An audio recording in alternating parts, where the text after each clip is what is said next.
ನಮಸ್ಕಾರ. ಈ ಸೆಷನ್ಗೆ ಸ್ವಾಗತ. ಈ ಸೆಷನ್ನಲ್ಲಿ ನಾವು ಲಾಜಿಕ್ ಗೇಟ್ಗಳ ಪ್ರಪಂಚದೊಳಗೆ ಮುಳುಗೋಣ. ಹಿಂದಿನ ದಿನಗಳಲ್ಲಿ ಜನರು ಅವುಗಳನ್ನು ನಿರ್ಮಿಸಲು ಡಯೋಡ್ಗಳು ಮತ್ತು ಟ್ರಾನ್ಸಿಸ್ಟರ್ಗಳನ್ನು ಬಳಸುತ್ತಿದ್ದರು. ಆದರೆ ಈ ದಿನಗಳಲ್ಲಿ ಆ ಕೆಲಸವನ್ನ ಸಿಲಿಕಾನ್ ಚಿಪ್ಸ್ ಮಾಡುತ್ತಿದೆ. ದೊಡ್ಡ ಭಾಗಗಳಿಂದ ಸಣ್ಣ ಸರ್ಕ್ಯೂಟ್ಗಳಿಗೆ ವಿಷಯಗಳು ಹೇಗೆ ಬದಲಾದವು ಎಂಬುದನ್ನು ಪರಿಶೀಲಿಸುತ್ತಿರುವ ನಮ್ಮ ಜೊತೆ ನೀವು ಬನ್ನಿ. ಸೂಪರ್ ಪರಿಣಾಮಕಾರಿ ಡಿಜಿಟಲ್ ಸರ್ಕ್ಯೂಟ್ ಡಿಸೈನ್, ಅವುಗಳನ್ನು ಹೇಗೆ ತಯಾರಿಸಲಾಗಿದೆ ಮತ್ತು ಪರೀಕ್ಷಿಸಲಾಗುತ್ತದೆ ಎಂಬುದನ್ನು ನಾವು ಕಲಿಯುತ್ತೇವೆ. ಉದ್ದೇಶಗಳು. ಈ ಸೆಷನ್ ಕೊನೆಯಲ್ಲಿ ನೀವು ಕಲಿಯುವುದು ಐಸಿ ಬಳಸಿ ಆಂಡ್ ಆರ್ ಮತ್ತು ನಾಟ್ ಗೇಟ್ಗಳನ್ನು ನಿರ್ಮಿಸುವುದು, ಸ್ವಿಚ್ ಮತ್ತು ಎಲ್ಇಡಿ ಬಳಸಿ and or not gates truth table ಅನ್ನು ಪರಿಶೀಲಿಸುವುದು. Basic logic gates. Basic logic gates and or ಮತ್ತು ನಾಟ್ ಗೇಟ್ಗಳನ್ನು ಒಳಗೊಂಡಿದೆ. ಪ್ರತಿಯೊಂದು ವಿಭಿನ್ನವಾಗಿದ್ದರೂ ಪೂರಕವಾದ ಲಾಜಿಕಲ್ ಫಂಕ್ಷನ್ ಹೊಂದಿದೆ. ಬೇಸಿಕ್ ಲಾಜಿಕ್ ಗೇಟ್ಸ್ ನಿರ್ಮಿಸಲು ಮತ್ತು ಟೆಸ್ಟ್ ಮಾಡಲು ಅಗತ್ಯವಿರುವ ಟೂಲ್ಸ್ ಮತ್ತು ಸಾಮಗ್ರಿಗಳನ್ನು ನೋಡೋಣ. ನಮಗೆ ಈ ಕೆಳಗಿನ ಟೂಲ್ಗಳು ಬೇಕಾಗುತ್ತವೆ: regulated DC power supply 0 to 30 volt 3 amperes 1, probe ಜೊತೆ digital multimeter 1, wire stripper 1, nose plier 1. ನಮಗೆ ಈ ಕೆಳಗಿನ ಸಾಮಗ್ರಿಗಳು ಮತ್ತು ಕಾಂಪೊನೆಂಟ್ಸ್ ಬೇಕಾಗುತ್ತವೆ: breadboard 1, IC 7408, IC 7432, IC 7404 1, miniature toggle ಸ್ವಿಚ್ಗಳು 2, ಹುಕಪ್ ವೈರ್ ಅಗತ್ಯವಿರುವಂತೆ, resistor 330 ohms 1/4 watt CR25 1, LED 5 millimetre 1, IC data sheet ಅಗತ್ಯವಿರುವಂತೆ. ಐಸಿ 7408 ಬಳಸಿ ಆಂಡ್ ಗೇಟ್ ಲಾಜಿಕ್ ನಿರ್ಮಾಣ ಮತ್ತು ಪರಿಶೀಲನೆ ಕಾರ್ಯವಿಧಾನ. ನಾವು ಕಾರ್ಯವಿಧಾನಕ್ಕೆ ಹೋಗುವ ಮೊದಲು ಆಂಡ್ ಗೇಟ್ ಅನ್ನು ಮೊದಲು ನೋಡೋಣ. ಆಂಡ್ ಗೇಟ್ 2 ಅಥವಾ ಹೆಚ್ಚು ಇನ್ಪುಟ್ಗಳು ಹೊಂದಿದೆ, ಆದರೆ ಔಟ್ಪುಟ್ ಮಾತ್ರ 1. ಹೈ ಔಟ್ಪುಟ್ ಪಡೆಯಲು ಎಲ್ಲಾ ಇನ್ಪುಟ್ ಸಿಗ್ನಲ್ಗಳು ಹೈ ಇರಬೇಕು. ಯಾವುದೇ ಒಂದು ಇನ್ಪುಟ್ ಲೋ ಇದ್ದರೂ ಔಟ್ಪುಟ್ ಲೋ ಆಗುತ್ತದೆ. ಮೊದಲು ಅಗತ್ಯವಿರುವ ಎಲ್ಲಾ ಕಾಂಪೊನೆಂಟ್ ಸಂಗ್ರಹಿಸಿ. ಅದು ಸರಿಯಾಗಿ ಕೆಲಸ ಮಾಡುತ್ತಿದೆ ಎಂದು ಖಚಿತಪಡಿಸಿಕೊಳ್ಳಿ.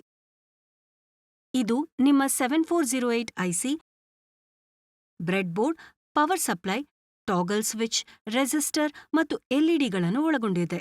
ಮಲ್ಟಿಮೀಟರ್ ಅನ್ನು ಬಳಸಿಕೊಂಡು ರೆಸಿಸ್ಟರ್ ಮತ್ತು ಎಲ್ಇಡಿ ಕೆಲಸ ಮಾಡುತ್ತಿದೆಯೆಂದು ನೋಡಿ.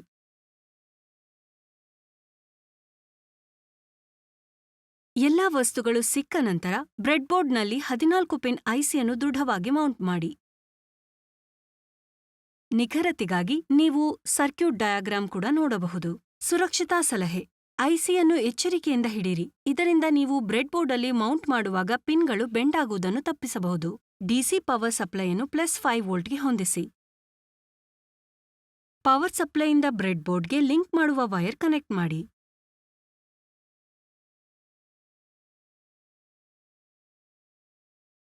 ಮುಂದೆ ಐಸಿಯ 14ನೇ ಪಿನ್ ಅನ್ನು +5 ವೋಲ್ಟ್ ಪವರ್ ಸಪ್ಲೈಗೆ ಕನೆಕ್ಟ್ ಮಾಡಿ.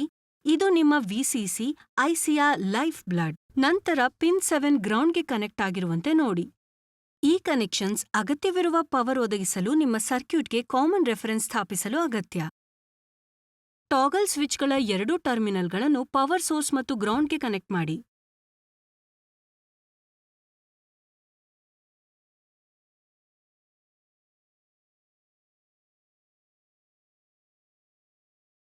ಟಾಗಲ್ ಸ್ವಿಚ್ 1ರ ಔಟ್ಪುಟ್ ಟರ್ಮಿನಲ್ 1 ಅನ್ನು ಐಸಿಯ ಮೊದಲನೇ ಪಿನ್ಗೆ ಕನೆಕ್ಟ್ ಮಾಡಿ. ಟಾಗಲ್ ಸ್ವಿಚ್ 2ರ ಔಟ್ಪುಟ್ ಟರ್ಮಿನಲ್ 2 ಅನ್ನು ಐಸಿಯ 2ನೇ ಪಿನ್ಗೆ ಕನೆಕ್ಟ್ ಮಾಡಿ. ಒಂದು ಸುರಕ್ಷತಾ ಸಲಹೆ: ನೀವು ಪವರ್ ಅಪ್ ಮಾಡುವ ಮೊದಲು ನೀವು ಜೋಡಿಸಿದ ಗೇಟ್ ಸರ್ಕ್ಯೂಟ್ ಅನ್ನು ಪರೀಕ್ಷಿಸಿ. ಯಾವುದೇ ಶಾರ್ಟ್ ಸರ್ಕ್ಯೂಟ್ ಅಥವಾ ತಪ್ಪಾದ ಸಂಪರ್ಕಗಳನ್ನು ತಪ್ಪಿಸಲು ಇದು ಅತಿ ಮುಖ್ಯವಾದದ್ದು, ಯಾಕೆಂದರೆ ಐಸಿ ಹಾಳಾಗುವ ಸಾಧ್ಯತೆಯೂ ಇದೆ.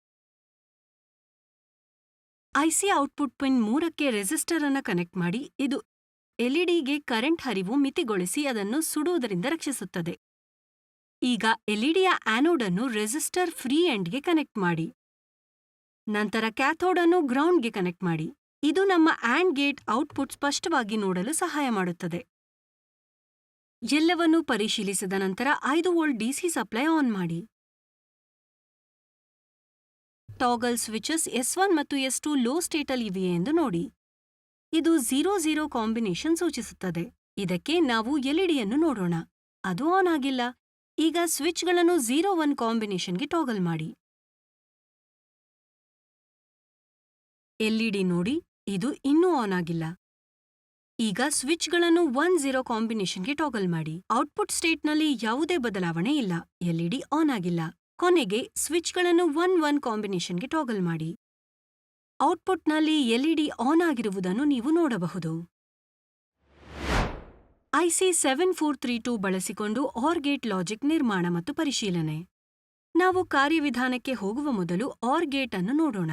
ಆರ್ ಗೇಟ್ 2 ಅಥವಾ ಹೆಚ್ಚು ಇನ್ಪುಟ್ ಹೊಂದಿದೆ, ಆದರೆ ಔಟ್ಪುಟ್ ಮಾತ್ರ 1. 1 ಅಥವಾ ಹೆಚ್ಚು ಇನ್ಪುಟ್ 1 ಸ್ಟೇಟ್ನಲ್ಲಿದ್ದರೆ ಆರ್ ಗೇಟ್ ಔಟ್ಪುಟ್ 1 ಸ್ಟೇಟ್ನಲ್ಲಿರುತ್ತದೆ. ಎಲ್ಲಾ ಇನ್ಪುಟ್ 0 ಸ್ಟೇಟಲ್ಲಿರುವಾಗ ಮಾತ್ರ ಔಟ್ಪುಟ್ 0 ಸ್ಟೇಟ್ಗೆ ಹೋಗುತ್ತದೆ. ಅದೇ ರೀತಿ ಒಂದು ಆರ್ ಗೇಟ್ 2 ಬೈನರಿ ಅಂಕಗಳ ಮಧ್ಯೆ ಮ್ಯಾಕ್ಸಿಮಮ್ ಕಂಡುಹಿಡಿಯುತ್ತದೆ. ಅಗತ್ಯವಿರುವ ಎಲ್ಲಾ ಕಾಂಪೊನೆಂಟ್ ಸಂಗ್ರಹಿಸಿ. ಅದು ಸರಿಯಾಗಿ ಕೆಲಸ ಮಾಡುತ್ತಿದೆ ಎಂದು ಖಚಿತಪಡಿಸಿಕೊಳ್ಳಿ. ಇದು ನಿಮ್ಮ 7432 IC, breadboard, power supply, toggle switch, resistor ಮತ್ತು ಎಲ್ಇಡಿಗಳನ್ನು ಒಳಗೊಂಡಿರುತ್ತದೆ. ಮಲ್ಟಿಮೀಟರ್ ಅನ್ನು ಬಳಸಿಕೊಂಡು ರೆಸಿಸ್ಟರ್ ಮತ್ತು ಎಲ್ಇಡಿ ಕೆಲಸ ಮಾಡುತ್ತಿದೆಯೆಂದು ನೋಡಿ. ಎಲ್ಲಾ ವಸ್ತುಗಳು ಸಿಕ್ಕ ನಂತರ ಬ್ರೆಡ್ಬೋರ್ಡ್ನಲ್ಲಿ 14 ಪಿನ್ ಐಸಿಯನ್ನು ದೃಢವಾಗಿ ಮೌಂಟ್ ಮಾಡಿ. ಆಕ್ಯುರೆಸಿಗಾಗಿ ನೀವು ಸರ್ಕ್ಯೂಟ್ ಡಯಾಗ್ರಾಮ್ ನೋಡಬಹುದು. ಪವರ್ ಸಪ್ಲೈಯಿಂದ ಬ್ರೆಡ್ಬೋರ್ಡ್ಗೆ ಲಿಂಕ್ ಮಾಡುವ ವೈರ್ ಕನೆಕ್ಟ್ ಮಾಡಿ. ಮುಂದೆ ಐಸಿಯ 14ನೇ ಪಿನ್ ಅನ್ನು +5 ವೋಲ್ಟ್ ಪವರ್ ಸಪ್ಲೈಗೆ ಕನೆಕ್ಟ್ ಮಾಡಿ. ನಂತರ ಪಿನ್ 7 ಗ್ರೌಂಡ್ಗೆ ಕನೆಕ್ಟ್ ಆಗಿದೆ ಎಂದು ನೋಡಿ. ಈ ಸಂಪರ್ಕಗಳು ಅಗತ್ಯವಿರುವ ಪವರ್ ಒದಗಿಸಲು ಮತ್ತು ಸರ್ಕ್ಯೂಟ್ಗೆ ಕಾಮನ್ ರೆಫರೆನ್ಸ್ ನೀಡಲು ಅಗತ್ಯ. ಟಾಗಲ್ ಸ್ವಿಚ್ಗಳ 2 ಟರ್ಮಿನಲ್ಗಳನ್ನು ಪವರ್ ಸೋರ್ಸ್ ಮತ್ತು ಗ್ರೌಂಡ್ಗೆ ಕನೆಕ್ಟ್ ಮಾಡಿ.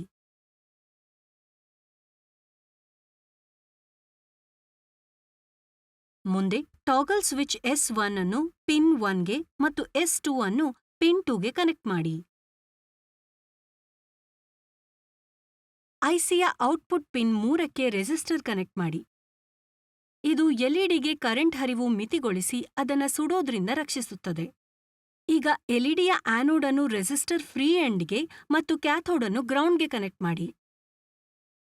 ಇದು ನಮ್ಮ ಆರ್ ಗೇಟ್ ಔಟ್ಪುಟ್ ನೋಡಲು ಸಹಾಯ ಮಾಡುತ್ತದೆ.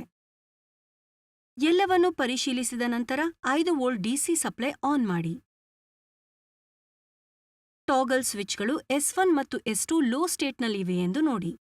ಇದು 0-0 ಕಾಂಬಿನೇಷನ್ ಸೂಚಿಸುತ್ತದೆ. 0-0 ಇದಕ್ಕೆ ನಾವು ಎಲ್ಇಡಿಯನ್ನು ನೋಡೋಣ, ಅದು ಆನ್ ಆಗಿಲ್ಲ. ಈಗ ಸ್ವಿಚ್ಗಳನ್ನು 0-1 ಕಾಂಬಿನೇಷನ್ಗೆ ಟಾಗಲ್ ಮಾಡಿ. ಎಲ್ಇಡಿ ನೋಡಿ, ಈಗ ಔಟ್ಪುಟ್ನಲ್ಲಿ ಎಲ್ಇಡಿ ಆನ್ ಆಗಿರುವುದನ್ನು ನೋಡಬಹುದು. ಆದ್ದರಿಂದ ನಮಗೆ ತಿಳಿಯುವುದು ಯಾವುದೇ ಇನ್ಪುಟ್ 1 ಆಗಿದ್ದರೆ ಅಥವಾ ಎರಡೂ 1 ಆಗಿದ್ದರೆ ಆರ್ ಗೇಟ್ ಔಟ್ಪುಟ್ 1 ಅನ್ನು ತೋರಿಸುತ್ತದೆ. ಈಗ ಸ್ವಿಚ್ಗಳನ್ನು 1-0 ಕಾಂಬಿನೇಷನ್ಗೆ ಟಾಗಲ್ ಮಾಡಿ. ಔಟ್ಪುಟ್ ಸ್ಟೇಟ್ನಲ್ಲಿ ಯಾವುದೇ ಬದಲಾವಣೆ ಇಲ್ಲ. ಎಲ್ಇಡಿ ಆನ್ ಇದೆ. ಕೊನೆಗೆ ಸ್ವಿಚ್ಗಳನ್ನು 1-1ಗೆ ಟಾಗಲ್ ಮಾಡಿ. ಔಟ್ಪುಟ್ ಸ್ಟೇಟ್ನಲ್ಲಿ ಬದಲಾವಣೆ ಇಲ್ಲ. ಎಲ್ಇಡಿ ಆನ್ ಇದೆ. ಐಸಿ 7404 ಬಳಸಿಕೊಂಡು ನಾಟ್ ಗೇಟ್ ನಿರ್ಮಾಣ. ನಾವು ಕಾರ್ಯವಿಧಾನಕ್ಕೆ ಹೋಗುವ ಮೊದಲು ನಾಟ್ ಗೇಟ್ ಅನ್ನು ನೋಡೋಣ. ಬೈನರಿ ಸಿಗ್ನಲ್ ಇನ್ಪುಟ್ನ ಲಾಜಿಕ್ ಸ್ಟೇಟ್ ಅನ್ನ ನಾಟ್ ಗೇಟ್ ಇನ್ವರ್ಟ್ ಮಾಡುತ್ತದೆ. ಇದು ಮ್ಯಾಥಮೆಟಿಕಲ್ ಲಾಜಿಕ್ನಲ್ಲಿ ಲಾಜಿಕಲ್ ನೆಗೇಷನ್ ಆಪರೇಟರ್ಗೆ ಸಮಾನವಾಗಿರುತ್ತದೆ. ಇದು ಕೇವಲ ಒಂದು ಇನ್ಪುಟ್ ಹೊಂದಿರೋದ್ರಿಂದ ಇದು ಒಂದು ಯೂನರಿ ಆಪರೇಷನ್ ಮತ್ತು ಸಿಂಪಲ್ ಟ್ರೂತ್ ಟೇಬಲ್ ಹೊಂದಿದೆ. ಮೊದಲು ಅಗತ್ಯವಿರುವ ಎಲ್ಲಾ ಕಾಂಪೊನೆಂಟ್ ಸಂಗ್ರಹಿಸಿ. ಸರಿಯಾಗಿ ಕೆಲಸ ಮಾಡುತ್ತಿದೆ ಎಂದು ನೋಡಿ. ಇದು ನಿಮ್ಮ 7404 IC, breadboard, power supply, toggle ಸ್ವಿಚ್ಗಳು, ರೆಸಿಸ್ಟರ್ ಮತ್ತು ಎಲ್ಇಡಿಗಳನ್ನು ಒಳಗೊಂಡಿದೆ. ಮಲ್ಟಿಮೀಟರ್ ಬಳಸಿಕೊಂಡು ರೆಸಿಸ್ಟರ್ ಮತ್ತು ಎಲ್ಇಡಿ ಕೆಲಸ ಮಾಡುತ್ತಿದೆಯೆಂದು ನೋಡಿ. ಎಲ್ಲಾ ವಸ್ತುಗಳು ಸಿಕ್ಕ ನಂತರ ಬ್ರೆಡ್ಬೋರ್ಡ್ನಲ್ಲಿ 14 ಪಿನ್ ಐಸಿಯನ್ನು ಮೌಂಟ್ ಮಾಡಿ. ಆಕ್ಯುರೆಸಿಗಾಗಿ ಸರ್ಕ್ಯೂಟ್ ಡಯಾಗ್ರಾಮ್ ಅನ್ನು ನೋಡಬಹುದು. ಪವರ್ ಸಪ್ಲೈಯಿಂದ ಬ್ರೆಡ್ಬೋರ್ಡ್ಗೆ ಲಿಂಕ್ ಮಾಡುವ ವೈರ್ ಕನೆಕ್ಟ್ ಮಾಡಿ.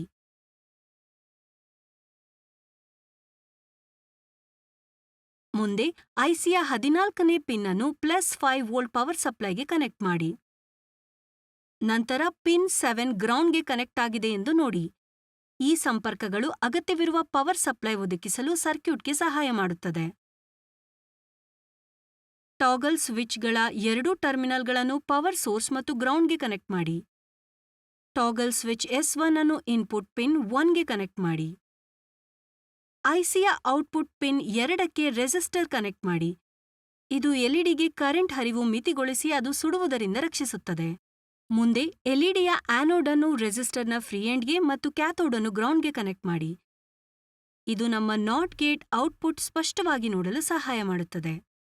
ಎಲ್ಲವನ್ನೂ ಪರಿಶೀಲಿಸಿದ ನಂತರ 5 ವೋಲ್ಟ್ ಡಿಸಿ ಸಪ್ಲೈ ಆನ್ ಮಾಡಿ. ಟಾಗಲ್ ಸ್ವಿಚ್ S1 ಲೋ ಸ್ಟೇಟ್ನಲ್ಲಿದೆ ಎಂದು ನೋಡಿ, ಅಂದರೆ 0. ಔಟ್ಪುಟ್ 1ಕ್ಕೆ ಬದಲಾಗುತ್ತದೆ, ಅಂದರೆ ಎಲ್ಇಡಿ ಆನ್ ಆಗಿದೆ. ಟಾಗಲ್ ಸ್ವಿಚ್ S1 ಹೈ ಸ್ಟೇಟ್ನಲ್ಲಿದೆ ಎಂದು ನೋಡಿ, ಅಂದರೆ 1. ಔಟ್ಪುಟ್ 0ಗೆ ಬದಲಾಗುತ್ತದೆ, ಅಂದರೆ ಎಲ್ಇಡಿ ಆನ್ ಆಗುವುದಿಲ್ಲ. ಇಲ್ಲಿಗೆ ನಾವು ಈ ಸೆಷನ್ ಕೊನೆಗೆ ಬಂದಿದ್ದೇವೆ. ಈ ಸೆಷನ್ ಅಲ್ಲಿ ನಾವು ಕಲ್ತಿದ್ದೇವೆ ಐಸಿಸ್ ಬಳಸಿ ಅಂಡ್ ಆರ್ ಮತ್ತು ನಾಟ್ ಗೇಟ್ಗಳನ್ನು ನಿರ್ಮಿಸುವುದು, ಸ್ವಿಚಸ್ ಮತ್ತು ಎಲ್ಇಡಿ ಬಳಸಿ and or not gates truth table ಪರಿಶೀಲಿಸುವುದು. ವೀಕ್ಷಿಸಿದ್ದಕ್ಕಾಗಿ ಧನ್ಯವಾದಗಳು. ಮುಂದಿನ ಸೆಷನ್ ಅಲ್ಲಿ ನಿಮ್ಮನ್ನು ಭೇಟಿ ಮಾಡುತ್ತೇವೆ.